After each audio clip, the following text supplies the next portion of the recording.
Surprise, surprise. California restaurant having to close 48 locations because of rising costs of doing business in the state. Let's check it out.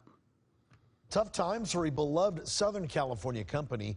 Rubio's Fish Tacos is closing a third of its restaurants, including dozens right here in SoCal. The company is blaming the rising cost of doing business in the state. KCAL News reporter Lori Perez live now with details for us. Lori? Yeah, Juan, that's right. In announcing the closures, as you said, the company referred to the rising costs of doing business in California. But we spoke with an expert tonight who says it's not that simple. It's sad to see that it's a quality, good company that can't keep all of their Rubios open. Customers with a hankering for Rubio's fish tacos might have to drive a little farther to get their fix. The restaurant's owners announced Friday they had shuttered more than a third of its locations, including 24 in the LA area. In a statement saying the closings were brought about by the rising cost of doing business in California. While painful, the store closures are a necessary step in our strategic long-term plan to position Rubio's for success for years to come. Disappointed customers across the state echoing the company's frustration. Yeah, I'm sure a lot of businesses are going through the same problems. You know, we're overtaxed, we're overburdened. But some economists say while it's common to hear companies blame California's high costs, and the state did just raise the minimum wage by $4 an hour, the other factor is Rubio's was already in trouble. It had filed for bankruptcy in 2020, then tried to reorganize. And what happened in 2020? The pandemic. And California kept its businesses locked down for a very long time, and that was detrimental to a lot of places out there. The kind of company that would be vulnerable to any increased costs. So for those businesses that are not doing very well near the shutdown margin, this increase in costs, when they try to pass it on to their consumers may just stop shopping there, and it may be the thing that pushes them over the edge into a situation where they go out of business. I think that's the sort of thing that we're seeing in the case of Rubio's. The Rubio's closures, of course, mean lots of workers lost their jobs. The company did not confirm how many.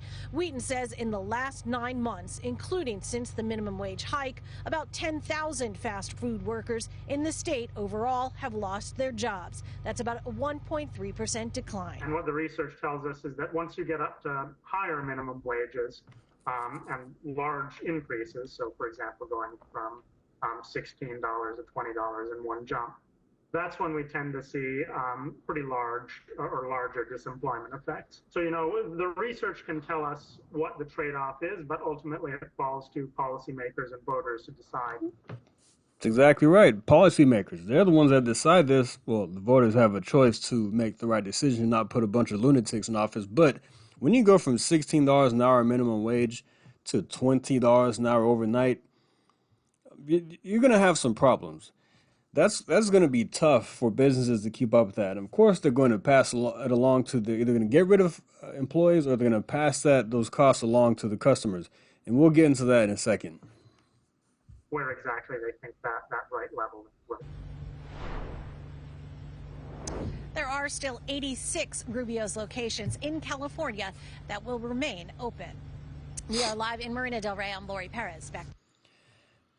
Yeah, like I said, when you make that big of a jump and then you already have a struggling business because of what happened in the pandemic, they're reeling from those issues from the pandemic, and then you add on this $20 an hour minimum wage, is going to accelerate the process. So while that alone may not have been the sole cause of them closing, they were already having issues before from the pandemic.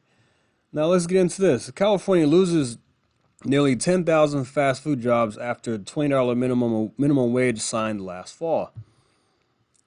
Gavin Newsom signed California Assembly Bill 1287 into law, which includes a $20 minimum per hour minimum wage for fast food workers, and Fast Food Regulatory Council, which has the authority to raise the industry's minimum wage annually. But between last fall and January, California fast food restaurants cut about 9,500 jobs. It's a lot.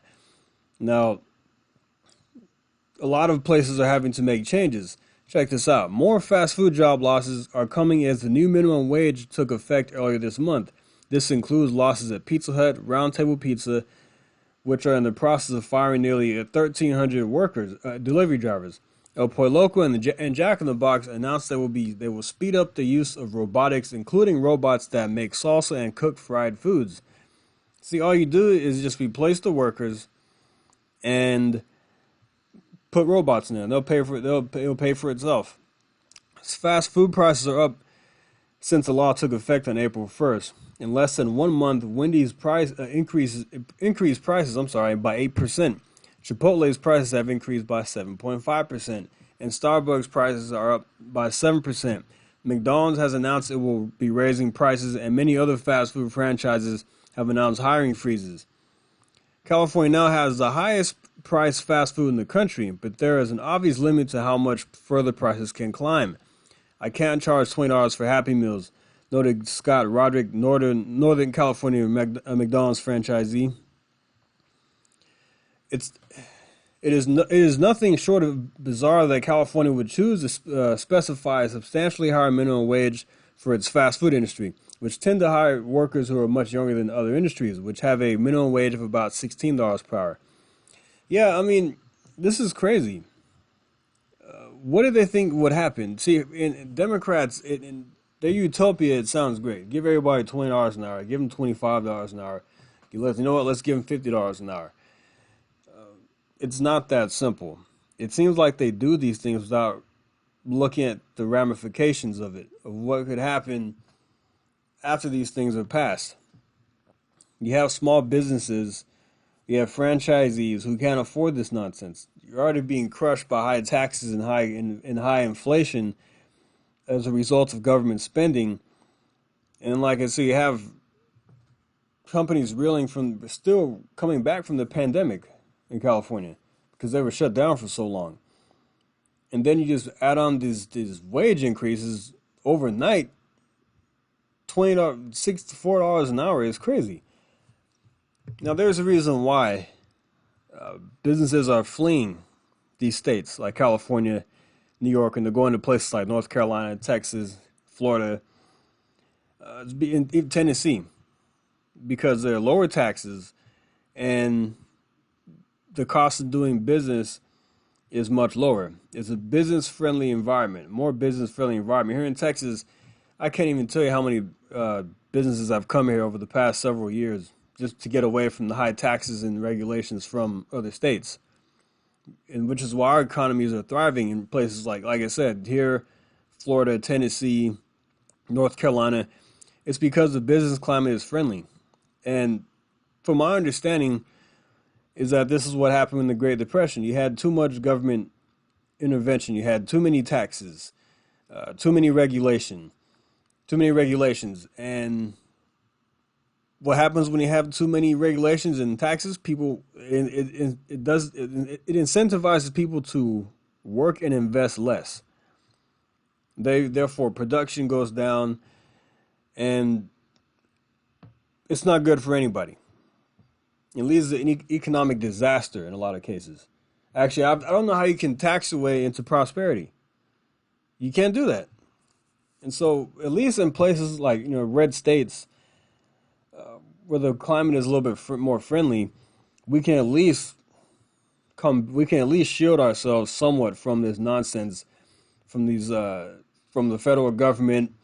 And if you're in a blue state and you take your company to a red state, you have a better chance of surviving. Just from what I've seen. Yeah. Crazy stuff right there. But stop voting for these lunatics. All right, guys. Thanks for listening. Like and subscribe. See you next time. Thank you. Take care.